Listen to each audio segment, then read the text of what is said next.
I grew up in London and managed to establish a career there as a painter. London was an exciting place. The swinging London was an exciting place to be working in the 60s. Things were changing very rapidly. I mean, the English, are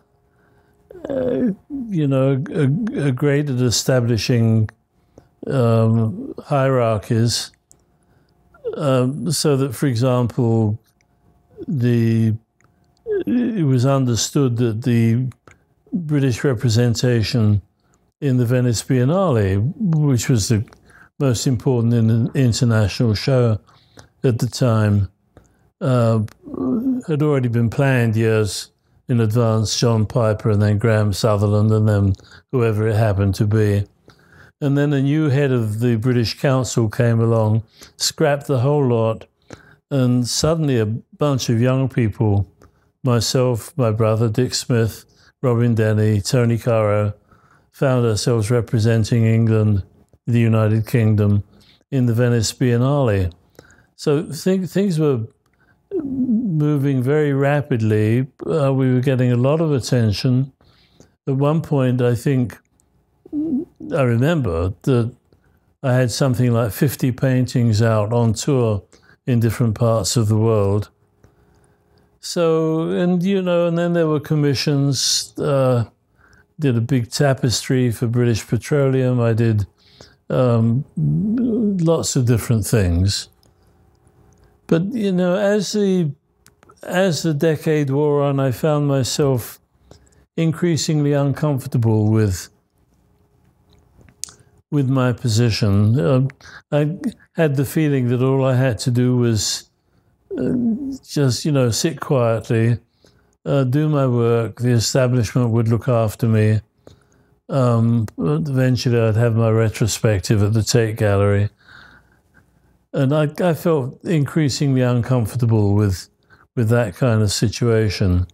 So when the opportunity arose in '68 to come to America on a one-year visiting professorship, I thought, that's good. That'll sort of clear the air a bit. I'll be able to get some of my discontent out of the way. I should also say, of course, that my discontent with the art world probably masked a much greater discontent with the state of my own work. But, that wasn't something I was going to cure coming to America. However, I came to California, came to San Diego, as I said, believing it to be a one-year visiting professorship, the University of California. And almost the first day I got here, I was introduced to a young man. The circumstances were a bit odd.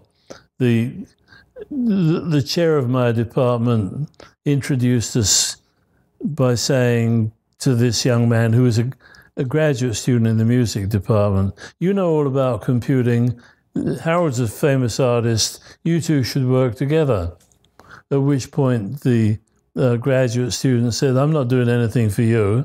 And I said, "I don't remember asking you." And he said, "But on the other hand, I'll teach you programming so that you can do it for yourself." And I said, "Great, when do we start?"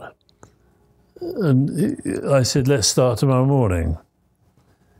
And that was the beginning of an enormous change in my life.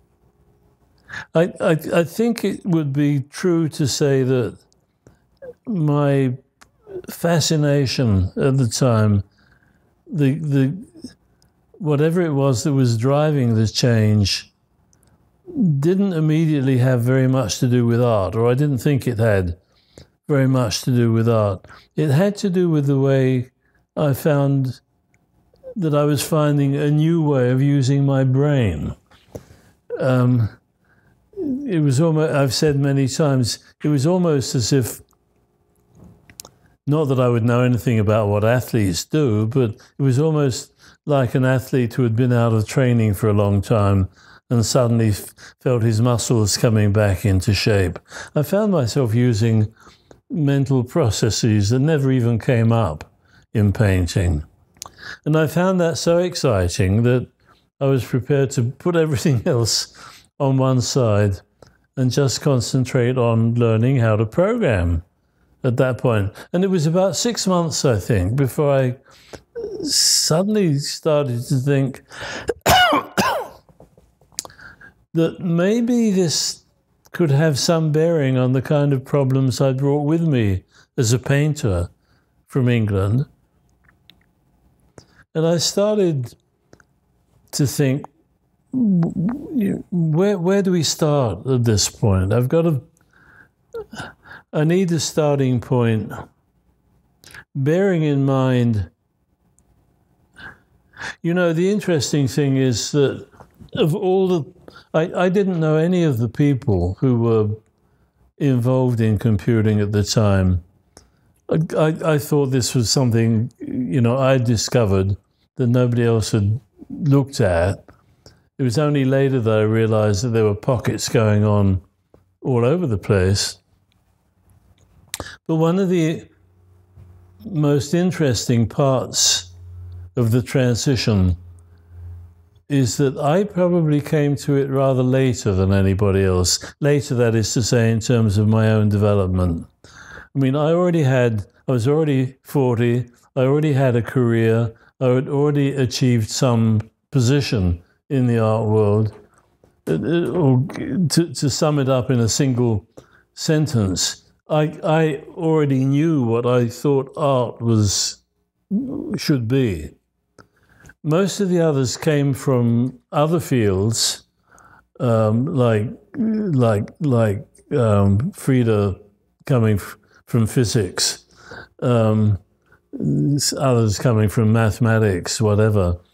Or they were younger people who had not actually established a position in the art world.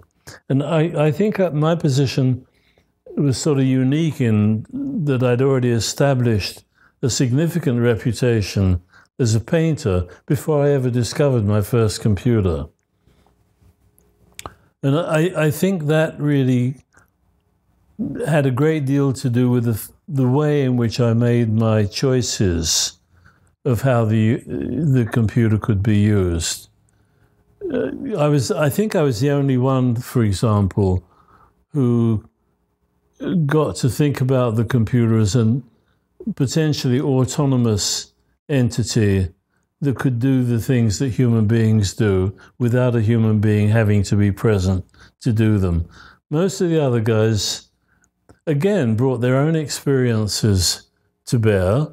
The younger people didn't have the background that they, in some ways, constrained me, that they were much freer to make choices.